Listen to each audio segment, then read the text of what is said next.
All right, cool. So I started doing a conversation, cinema breakdowns and different things like that on my Instagram slash my YouTube. And you were one of the first people I had in mind for bringing on to this. And it was cool because you're like, "Ooh, I would do this," after I posted the video. So I was even more excited. But for everybody that doesn't know you, who are you? Okay, so I'm Jazz. Well, I guess my full name is Jadzia Erskine, but everyone calls me Jazz. Uh, I guess I'm a DP, New York City based. Been doing this for I would say been really doing this for 2 years now, which feels kind of good. But yeah, that's me. Awesome. No, you are somebody that was really, I was really excited to meet finally when we ended up working on the project with Marquise, actually. So I'll throw like a little clip here, Marquise's project. But so can you tell me a little bit more about your background in uh, cinematography and just film in general? So I guess this can go back to when I was in high school. I was trying to figure out what I wanted to do in college, and my advisor, she was like, "Hey, what do you like to do?" And I was like, "I just like watching TV and movies. I don't know." And she's like, "You can go to school for that." And I was like, "That's stupid. No one makes money in those industries." So then I threw that dream away, and I went to school for broadcasting, which is kind of close. It was more communication based, and we had a few projects here and there, and finally being my god, words, being able to do those projects, the more creative ones, set aside from the classes, that's kind of what got my interest into filmmaking and kind of just being behind the camera. And so I ended up going to grad school at Fierstein Graduate School of Cinema, which is in Brooklyn, New York.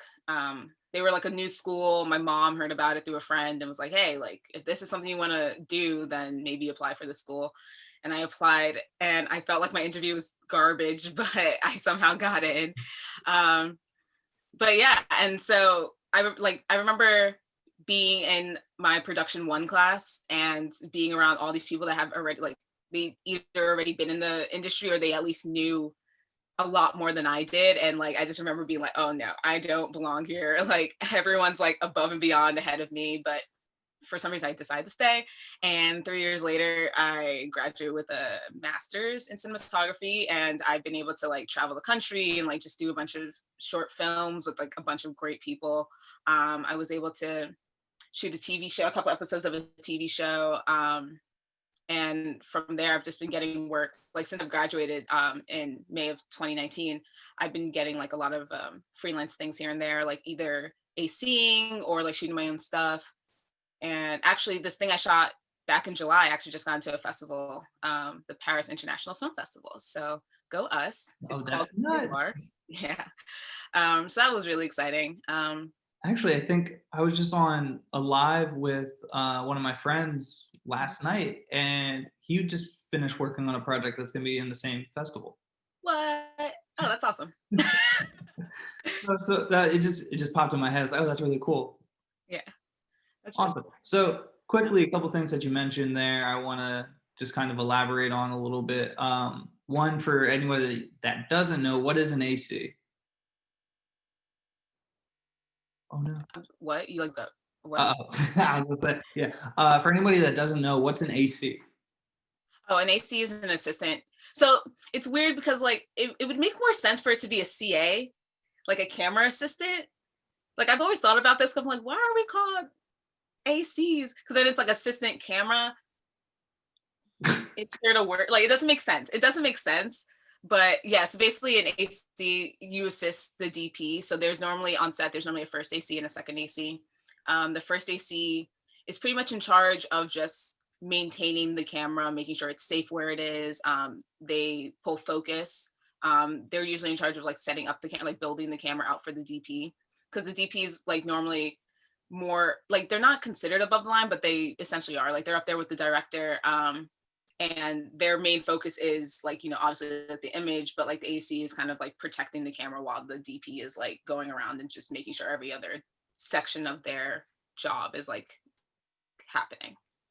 And then second AC, they're in charge of like just supporting the first AC. So like if the first AC is like, yo, we got a camera change, like, you know, you're the first one to grab like the new lens. I mean, like, did I say camera change? A lens change. They get the lens, you get a battery, you do camera notes, you slate. So the person that's like, hey, scene whatever. So yeah, those are the ACs. Nice. No, that's cool. Another thing that you had mentioned earlier was just kind of like that intimate, like imposter syndrome that you kind of first had when you started off. Like, what allowed you to move past that? Because you said you were aware of it happening, but that you decided to Yeah. stay. What kind of went into that decision? Um, so yeah, like it was definitely hard to like the first week of school was kind of like a nightmare. Like everything, like anything that could have gone wrong went wrong. Like all my electronics went down, like my phone stopped working, my laptop stopped working.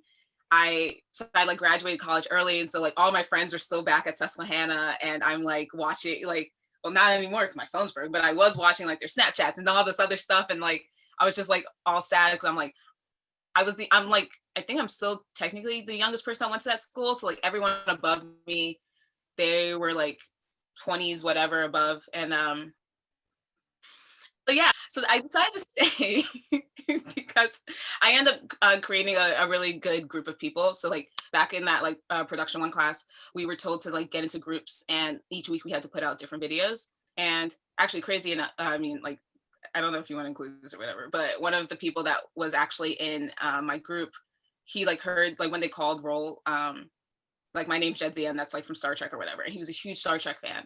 He like recently passed away, which is like really sad. But like, so he was like literally like one of my first like really good friends at that school. And so like he kind of like invited me into like this group that like, because he was dating like his girlfriend was also at the school at the time. So it was like him, the girlfriend, and then like we had these other people in our group, and like we basically just did everything together because we always had to do these videos weekly. And so like they kind of helped me find the joy in it, and like I stopped kind of like having like FOMO of like what was happening in like Susquehanna and things like that. But then, you know, like I realized like I'm going to school for this, like I'm allowed to be behind people, like it is a learning experience. So that was also like something I just had to like kind of reiterate to myself, and just to have fun, you know, like I also didn't know what I really wanted to do in life. So I was like, look, if I give this up, then I don't know what the fuck is going to happen. So I was like, look, just stick with this for a little bit, see if it works.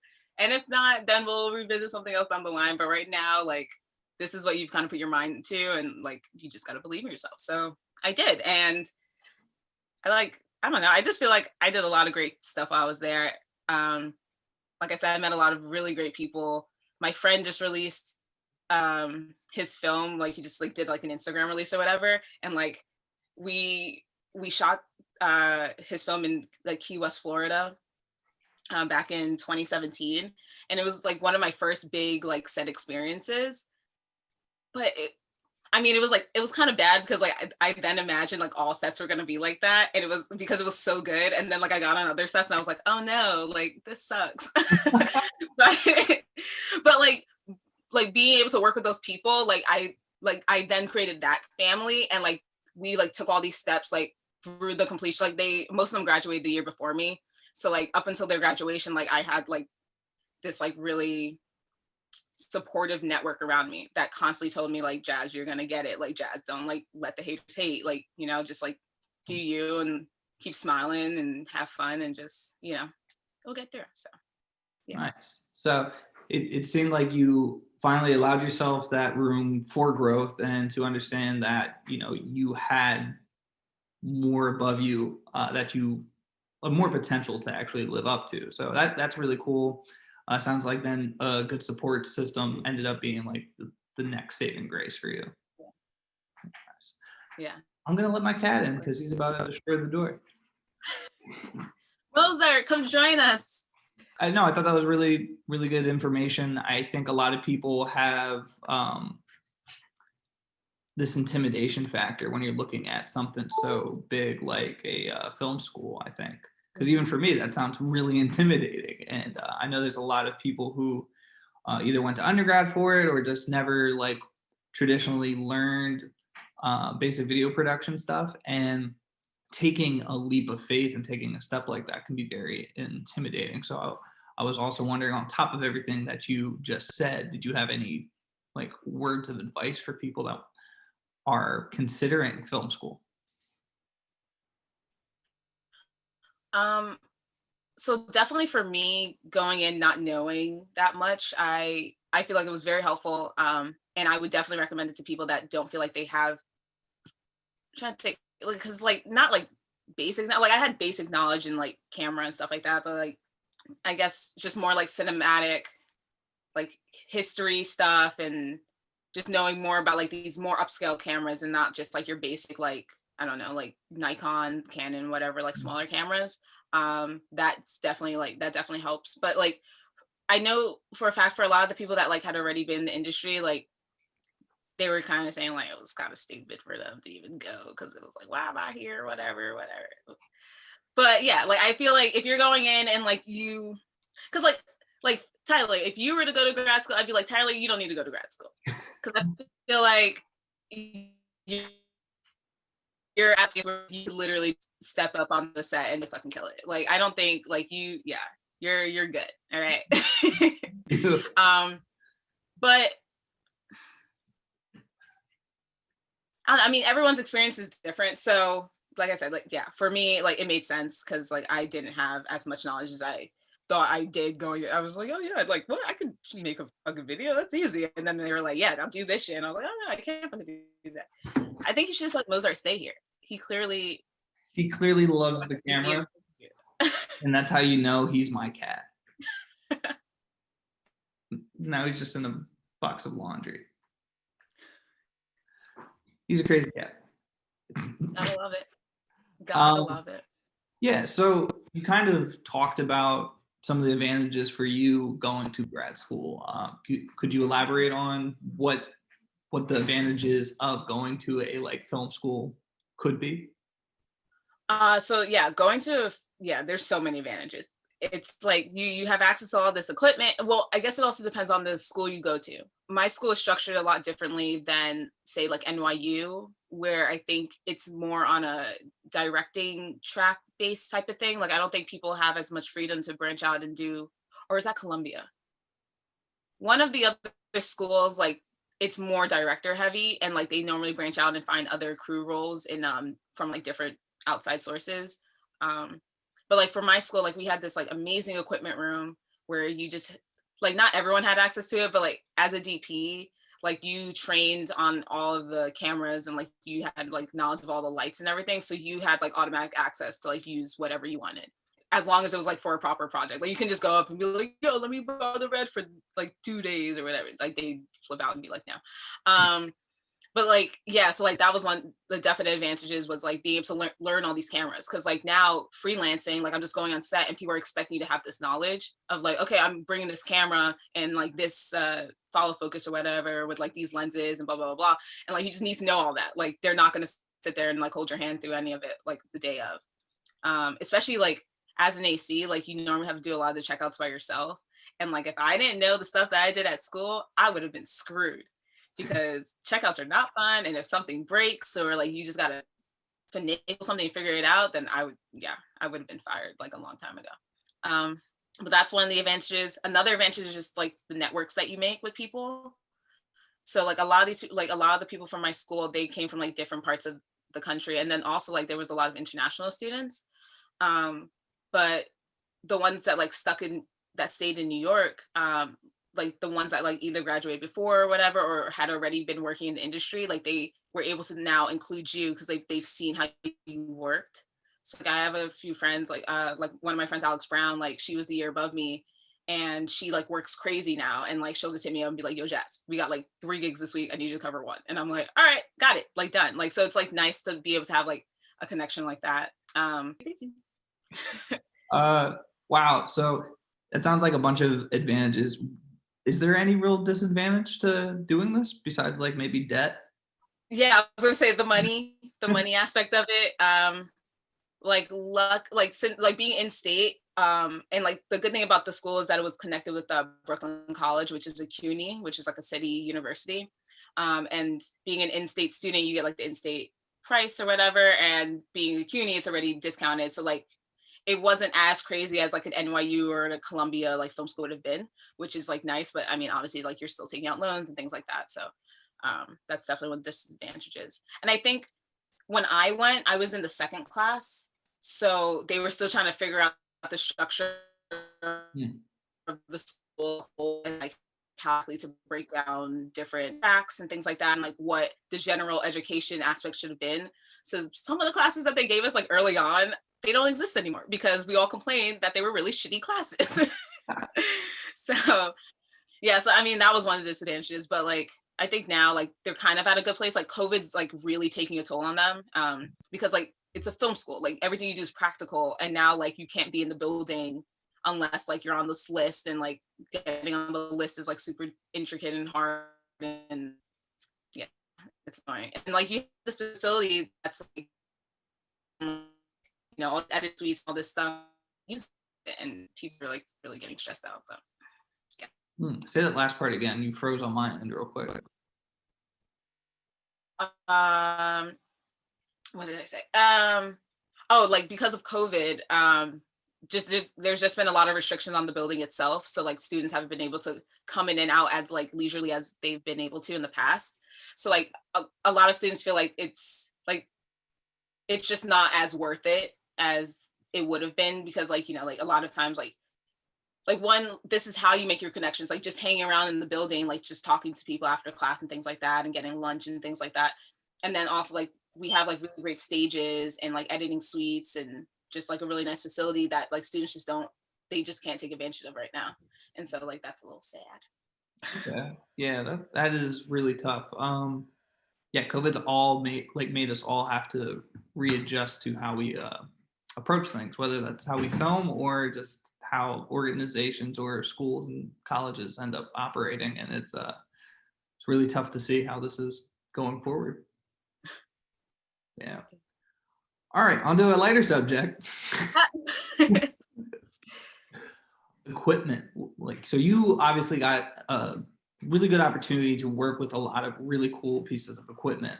What is your favorite piece of equipment, rather that be like a specific brand or just equipment in general? Favorite piece of equipment.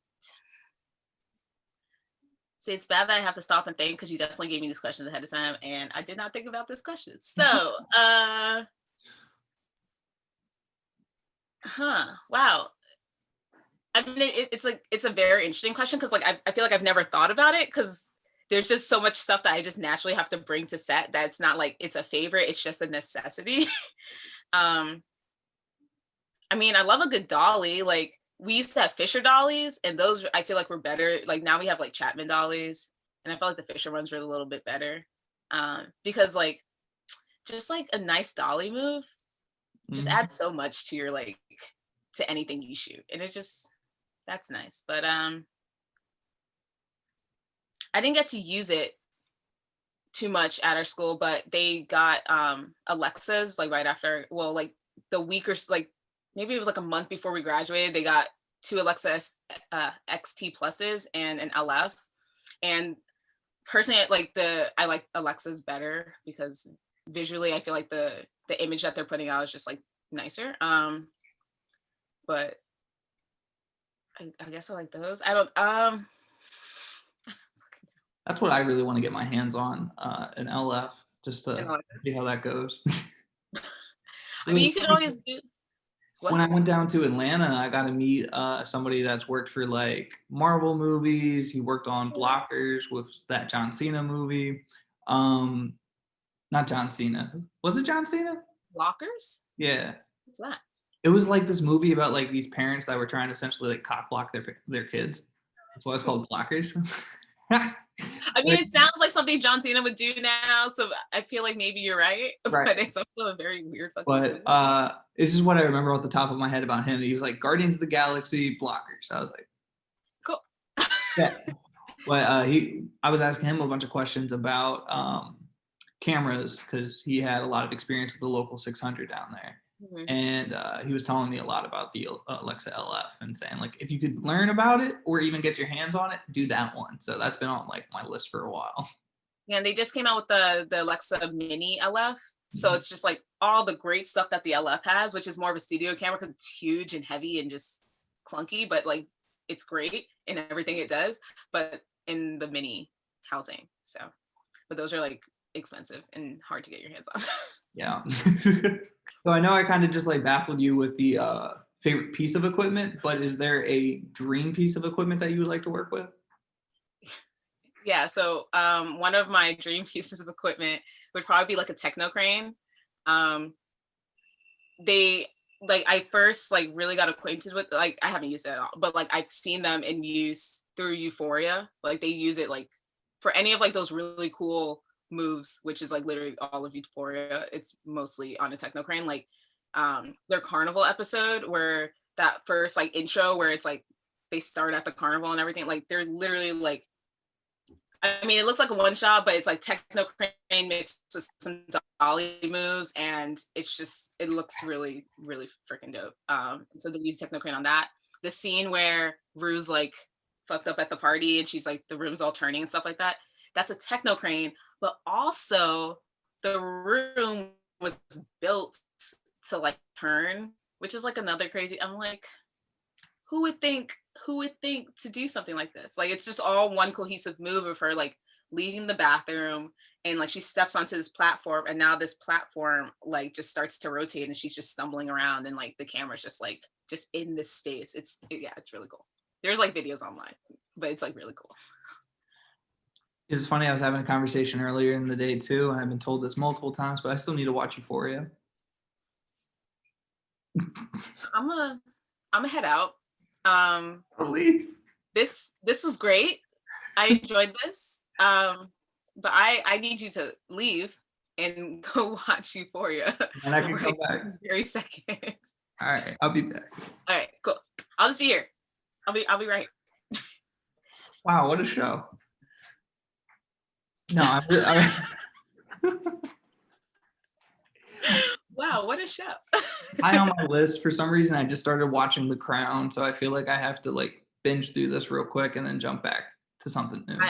Yeah, I've been told to watch The Crown also. I think I got halfway through the first episode. I was like, okay, it's kind of boring.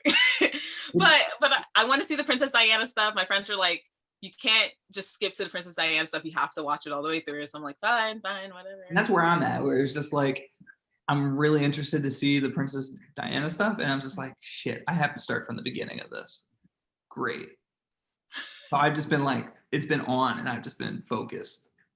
But speaking of shows and movies and the like, let's go and switch over to favorites. Like, do you have any favorite directors, cinematographers, DPs? Like, we'll cover all of that. So, favorite DPs, I would say like Bradford Young. Who did I say before? Bradford Young, Reed Morano, Rachel Morris, all great people. Honestly, the DP from Euphoria is also like pretty dope. I think his name's Marcel. I watched like during quarantine, I watched this like whole breakdown thing of like Euphoria, and they just had like the DP and the director and I think like one of the producers, and they sat and like answered a bunch of questions about the show. But like, I mean, just like technically the way, like, I think it's also like, I don't know where I'm going with this, but behind every great DP is a great director. And I feel like as long as you have like a great bond with your director, then like that DP just like also escalates and blows up, and like they make amazing things. But yeah, so like, yeah, so those are my DPs. And in terms of directors, huge Greta Gerwig fan. The Safdie brothers. I love a good like heart racing like storyline thing going on. Like that shit's crazy. That shit's fun. Was that the Hereditary people or no? No, that's they did Good Time with Robert Pattinson. Okay. And what's it called? The Adam Sandler movie, Uncut Gem. Okay. So, because I know we were talking about this a little bit prior to it, and I didn't know who actually did Hereditary. Oh, Ari Aster. Okay. Yeah. I know you had that no, I mean, okay, so there's like the suspense of like, oh my God, what's happening to these people? Where's their life gonna end up? And then there's like, oh my God, everyone's dying. What's going on? I'm terrified, but I can't look away. I love both of those genres. They're amazing. Like, I love a good like heart racing, like build all the suspense, and then and then the movie's done, and then you're kind of sad that the movie's done, but you're also glad because you're like, wow, I almost had a heart attack. So yeah. Like that physical feeling after watching it, that way you can just breathe finally. Yeah, exactly. I during my grad school interview, they had asked me like, oh, what's your favorite movies and stuff like that. And like off the top, I said like Grand Budapest and The Departed. And I remember the woman interviewing me, she was the head of the cinematography department. She goes, those are two very interesting answers because they are two very different movies.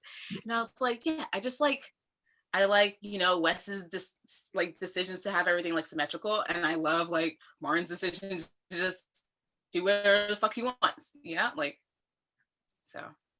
No, I absolutely agree. You have to have a nice balance, or you have to have an appreciation, I think, for all ends of the spectrum, just so that you can really understand what's going on and approach it the most appropriate, whatever you're working on, be able to approach it in the most appropriate way. Yeah.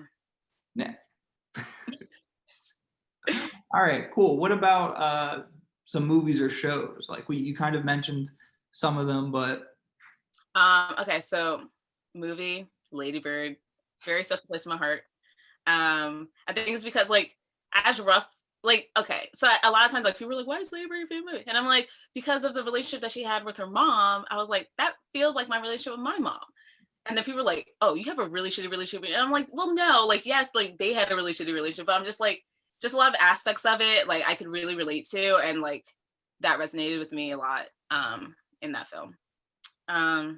Yeah, I just liked the story. It was fun to follow. I don't know, there's a really interesting element to it that I can't necessarily put words to, but it was enjoyable to watch. Yeah. Because I just felt like it was just like a day in the life of this girl, like it didn't feel like you had to put forth too much effort to like understand what was going on, and you could just really be there with her, which I liked. Yeah. What'd you say? Shows? Insecure, top tier. Lovecraft, top tier. I can't wait for another season of Lovecraft. That was what's happening? Because like, did they say they were getting in that second season? Like, I'm nervous that. No, like after what they did to Watchmen, I'm just kind of. I mean, the way Watchmen ended though was kind of perfect. I'm not like. If a show was just gonna have to stop like it did, that was great. That was great. Yeah. Like I would love more, but like they ended it pretty solidly. So I'm like not upset at them, but exactly. Yeah. But no, I don't know any confirmations on Lovecraft Country yet. I'm just like putting it out in the universe and just kind of hoping it happens. We want more. Yeah.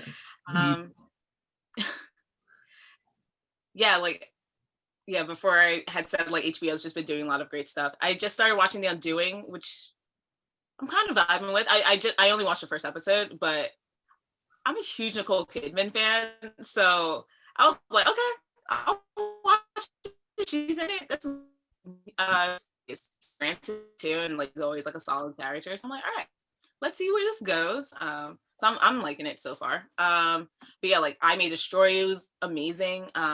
Michaela just like she did Chewing Gum, which was like on Netflix, which was really good, and then which was more of a comedic thing, and then for her to like completely switch and like go into this more situation was I heard my computer froze. Sorry. I heard made this decision. What? Oh, I heard you say something about like I May Destroy You, Chewing Gum, and then everything just like froze. Oh, so no, I was just saying that like, so Michaela, I'm like blanking on her last name right now, but the lead for May Destroy You. So she did Chewing Gum, which was on Netflix, which was more comedic. And then she like did this switch and went into this I May Destroy You role that was obviously a lot more serious. And it still had its like elements of comedy because like I feel like she's just kind of naturally a funny person. But yeah, I thought that was really good. And then like your family drama, Succession, top tier, love it. Um, and what else? I feel like I've talked about something else, but those are all really good. Yeah. Yeah, no, it's exciting. I like to hear people that work in film who do video production. I like to see what shows they're watching because I know, at least for me, I watch things in two different ways. The first time through, I just like enjoying it. Like I just watch it, I'm like, oh, this is amazing. And then if I really enjoyed it, I go back and I study the shit out of it and really like start breaking stuff down and like start paying attention to all the little nuanced things, looking for how long do they do a scene without cutting, like how are they able to do that and did they do it well? Which leads me into, I think, really the last portion of this interview is there a scene from like a show or a movie that really sticks out that you would be able to like break down and talk about? So like one of the first, because like, yeah, when you asked this question before, I think one of the first scenes that popped into my head was like from Lady Bird, and it was the scene where her and the mom are at like, they're looking for like a dress for her, and like they're in this argument, and then they like break from the argument because they like see a really cute dress, and then they're both just like, oh my god, it's such a cute dress, and they're like, oh my god, yeah, it's such a, and I was like, oh my god, why are they like following me and my mom around, like this is insane. But like I haven't visually seen that scene in a really long time, so I don't know if I can really break that down for you right now. But then like, because I was looking for the techno crane thing, I like did watch the carnival scene again for Euphoria. And that, like, yeah, like I said, like it's supposed to look like this one shot. They said they did it in like 5 different shots, and then just like pieced it together. But they're like pulling out from like inside of a booth and like going up to the fucking Ferris wheel, down, tracking this guy walk. Like it's insane. Like it's, Tyler, can you just watch? It's literally just watch this one thing. Just watch this one thing. Because it's just so intricate. And they literally built this carnival themselves. Like someone storyboarded a fake carnival. Like they were just like, hey, we need to like storyboard this like scene. So they like storyboarded it in like what they imagined it all to be. And then they literally just brought in all these carnival rides and like built this place for themselves. And they laid down all this dolly track. And like they just had all these things ready and accessible just to be able to freaking create such beauty and amazingness. Euphoria is just beautiful. I think, is it, wait, what day? I think it's today. I think it's today, Tyler. Wait, I think it's today.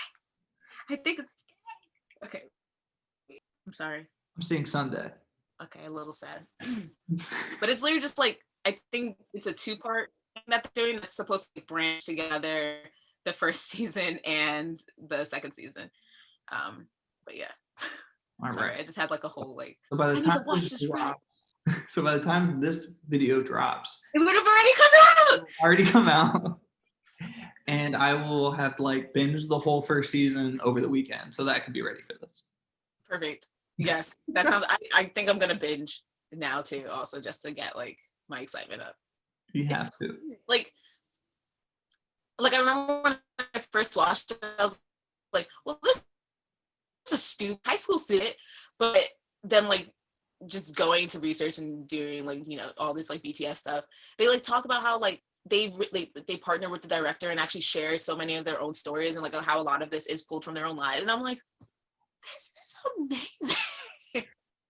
And like all the actors are just like so chill and they just all seem like really cool, great people. And they all just perform so well and they're all just beautiful, which is like fake because like not everyone in high school is beautiful. Or is that mean to say? Wow, never mind. Honest, very honest. Yeah, I wasn't beautiful in high school. I was going through all my puberty shits and whatever. Anyways, but yeah. Anyways. So, I mean, how do you want to do the scene breakdown with I was like, said, did you want to like, I can pull it up and share my screen and you can kind of just talk through it as it plays? 1324. Okay, I'm gonna remember this. Well, this is before they get to, well, like the carnival's about to happen. Okay.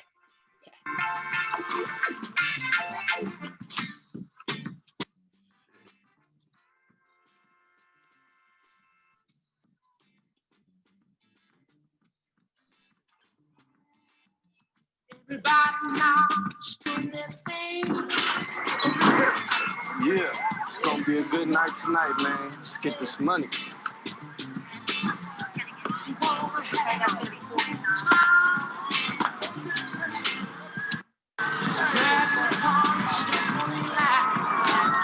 We're good, bro. No. The Ferris wheel? Nope. Why? Because I don't want to die. I'm standing by the fucking Ferris wheel. I don't see you. Why do you always do this to me?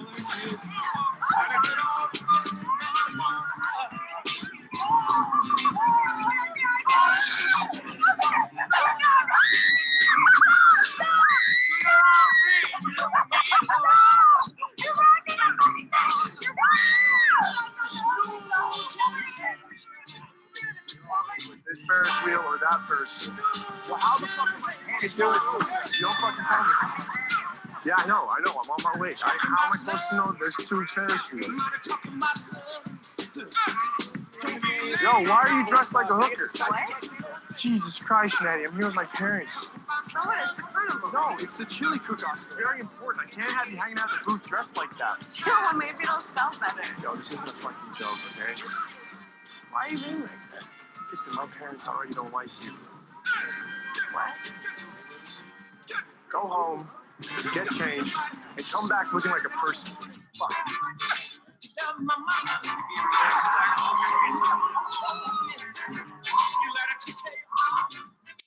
Did you break up again? No. Looks like you broke up again. We did it. She asked me she's a distraction.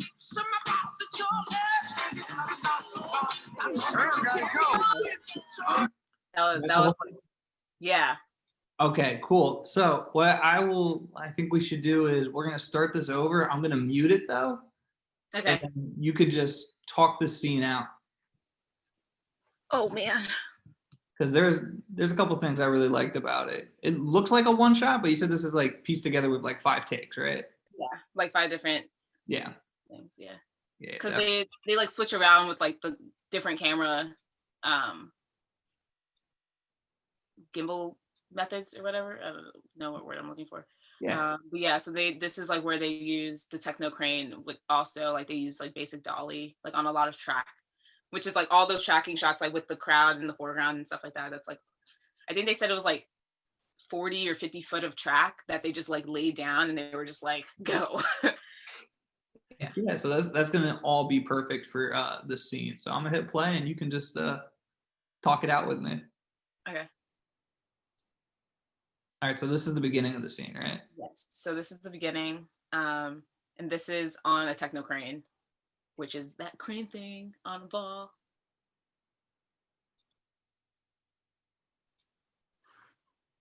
And so like it's just like expanding, just like pushing the camera through, which is really cool. And I'm pretty sure there's a cut in there with the way that it pulls back like that. Well, this is perfect because I was talking about one takes and one shots last time, and I think was that the second cut right there? Sorry. Yes. I think so. Yeah, just when they went to that new scene. But this is incredible.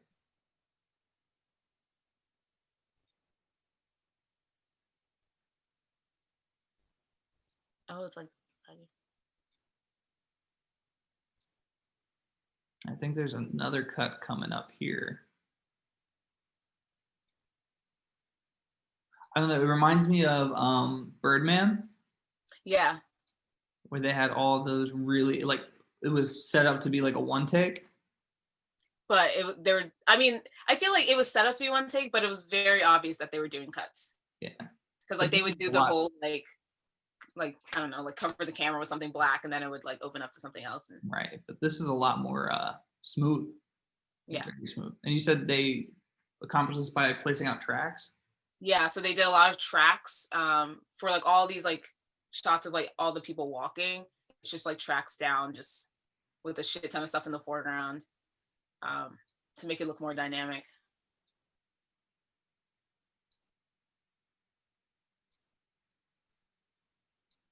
Ooh, I gotta check the time signature on this because this was like 13:24. I want to see how long this took. Sorry, did I say something? Were you about to say something? There was a cut behind like a stand or something, but like I wouldn't have caught it. Like I only know that from like a video I watched, and they were like, "Oh yeah, there's a cut right here," and I was like, "What? Insane." But yeah. So that was the scene? Yeah, that was the scene. Nice. So can you tell me, just go over that real quick again one more time, just why this was so dynamic and stood out to you and why that like the techno crane is so cool? I mean, there's just like so much you can accomplish with the techno crane, like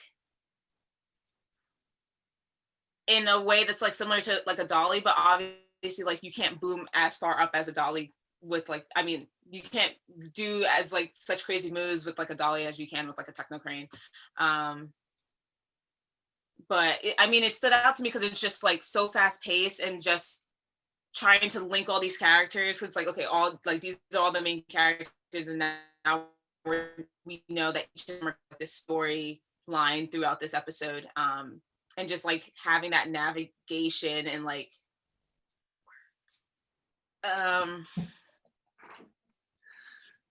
what I really liked was being able to tell that story in that moment without it having to be a bunch of cuts, and it just creates a different pace. I think that's what's really interesting. Like definitely set you up for like how this entire episode is going to play out, because it's like half of them are on drugs half the time. There's going to be a bunch of arguments happening. There's like like they're all just going through their own shit in this episode, and it's like that opening, well, it's not like an opening, but like that shot to set up the carnival like just prepared you for all of that. So yeah. Nice. No, thank you for doing that like mini breakdown with me. I definitely enjoyed it because I was trying to picture these movements with the techno crane, and being able to see that, like that's definitely one of those moments where I watch shows and TV, and because not like watching enough behind the scenes or not getting to like see how different equipment works a lot of the time, I do play these like, okay, how does this get done? What does this piece of equipment actually look like? So that was really cool. You know, I've always like wondered that too, because like I feel like, again, I know like one side of film versus like these bigger production pieces. So like when I would have seen something like that, I'm like, okay, maybe it's like someone with a Ronin and then they hand it off to someone else, and I don't know. Yeah. Like it would be so much like smaller and simpler in a way, but they're like, no, we're going to get this like huge mechanical thing, and it's just going to work even better than what you can even imagine. So nice. If you have the link to that behind the scenes stuff, just send that over to me so I can drop it in the description below. I wanted to do my YouTube thing. Just like and subscribe and hit the little bell for your notifications. Wherever it would be. But no, thank you so much for jumping into this call after the day that you had. I'm glad we were able to actually do this. I feel like I have another question, mainly two things. Ooh, three things. I lied. Three more questions to wrap this up. So one is, what are you watching on YouTube? Like what kind of stuff do you usually consume? Oh no. On YouTube, like, it's actually funny. So you like asked that question, and before that, I had literally just like binge watched like all of Harry Styles' music videos, and I was like, is that the answer he wants to hear? That like I'm what? Like it's like I don't know. I was like, Tyler probably doesn't want to hear me say some shit like that. He probably wants something more interesting. But on YouTube, what am I watching on YouTube? I feel like I don't use. I don't know. Like I feel like I watch a lot of like tiny apartment videos where it's like I transformed this 200 square foot apartment into this amazing thing. Like really into HGTV situations, so like that's really appealing to me. What else? I don't. No, that's cool. That's a great answer. I watch I a lot of always Hamilton enjoy like clips. I I like the obscure things that people end up watching on YouTube because it's a great resource, but it's also really good for entertainment. I think that's really cool. Well, I don't know. Did you hear me say I got into like terrariums for a little bit? Oh no, that's cool. So it was like this weird like 60-day like process or whatever. So it's like they just set up like this underwater like terrarium situation, and it's all plants. They don't put any like live like any like I don't know like fish or anything in it, but like the plants start to produce things, and then like little bugs can start to appear, and like yeah, it's insane. So they did like a time lapse, and then like they do like a 60-day check-in, they do like 120-day check-in, and it's like all these crazy things that are like now growing in this really weird. Don't know how I got there. Accidentally saw that on like Instagram or something before. I know exactly what you're talking You about. just sit there watching, you're just like, why am I even watching this right now? But that's like that goes back to like Social Dilemma, because they were like, don't click on the suggested videos that YouTube gives you, because that's how they trap you. Like they just throw things out and they're like, maybe she's gonna grasp it. If she does, then we're gonna keep throwing this stuff in her face. And now I just keep getting notifications like all of my like YouTube feed is just like, hey, check out this one, check out that one. Yep. All the algorithms. Yeah. All right. I said I had 3. Oh, here's the second one. Here it is. Any like last piece of advice for anybody that's trying to like start videography, who's in it and just needs some like words of encouragement? Like, what would you say to? Get out now! Get out! Don't do it. It's not even worth it, I swear. Just kidding. Oh my god. Just kidding. It's a long road, definitely. But if you're in it to win it, then you'll be willing to go down that long road. You'll do really shitty jobs that you don't want to do. You'll do very like minimalistic, like no creativity jobs that you're gonna hate every single second of, but you're gonna do it anyway because you want to, get your foot in the door and make another connection that can hopefully help you down the line. So there is a long road ahead of you, but it'll be worth it one day, which is what I tell myself as I do things I fucking hate.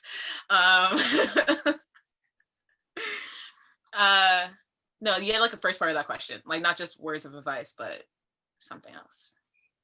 Yeah, just like anything. It was basically that. It was the words of advice, anything that you would tell somebody who's just trying to, find the push to get into it or the push to take it one step further, whether if they're taking it like never picked up a camera before and now are trying to do that, or someone who has a camera but is now trying to figure out a way to get into it as a career.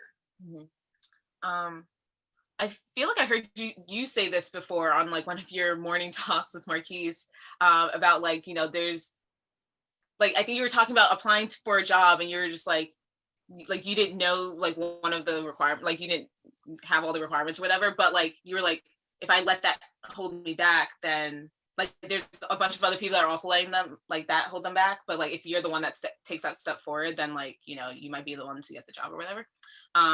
So I think like going off of that, like even if you feel like you don't have knowledge or like, definitely still take that step forward and try to gain that knowledge. Like definitely do your research for things, try to get your hands on as much equipment as possible. Like a lot of rental houses, right now with COVID, like it's hard, but like a lot of rental houses, they'll just let you, like if they're not busy, they'll let you just come in and like mess with equipment. Like you can't leave, like you're gonna be in their space and like just like shooting at a wall, but like, you can at least get your hands on like this new camera that came out or like this new light that came out or something and just kind of better understand it. You could set it up in different like versions of itself so that like, when you're on set, you can like, when your DP is like, oh, I need to like go handheld, like, a perfect way to like rig it out so that, everything's perfect. Oh, that's cool. Yeah, that's really interesting. Yeah. Yeah, it's nice. It's nice that they like allow, because it's like rental houses also know like not everyone knows what they're doing. And it's like their stuff. So it's like they don't want to just give you their stuff and then like it goes and gets broken. Like obviously they want to give you the opportunity to like better understand it. And there's also like a lot of classes that some rental houses do too. So that's something to look into. I mean, in New York at least, I don't know what other people are doing, but right. But yeah, I mean, if you're interested, like there's so many behind the scenes videos of everything now that like if there's any interest in anything, like, you're just one click away from it at this point. Um, yeah, yeah. So just do it. You know, if you want to do it, if you're in the space to do it, like I mean, if you got like 20 kids and no money in your pocket, I don't think you should go and pick up a camera right now. But you know, if that's not your situation, you got time in your hands and you want to learn something new, then I think you should be able to like, you know, just try it out and see, you know, if it's something that you're interested in. I mean, like doing like basic photography is also like a good first step because that teaches you like, you know, the basics of just like your shutter, your iris, your f-stop and things like that, and that carries over into like cinematography and more like videography type things. So Yeah, I gotta get my Shutter video going. That's one of my next videos I have on the list. I just haven't done it yet, so got to get into that. But thank you again for taking the time to sit down with me, have this conversation, watch these different like clips. I hope you had fun and got something out of this conversation. I'm hoping everyone watching gets something out of this. But how can people get in contact with you, like, or just check out your work? okay, so if you want to get in contact with me, you can check out my website. It's jadziaerskine.com. I'm sure it's going to be the link below because I'm not going to spell my name here. You can also find me on Instagram. I have 2 Instagrams. If you want to get to know me personally, my personal Instagram is j_erskine24. And then my like more professional DP Instagram is jadzia_DP. I think that's it, right? What else? Yeah. What else? What other social medias are there? Snapchat? No, I ain't doing that. Yeah, no, stick to my website. If you're looking for someone to shoot something for you, yeah, that's me. That's you. I'll do it. Yes, that's I'll do great. it. Awesome. So thank you again for jumping into here, and then hopefully we'll be able to do one of these conversations in like real life one day. Yeah. That would be fun. Right. And I could be your colorful room. all my lights. All right. Thank you so much. I'm gonna stop recording now. Okay.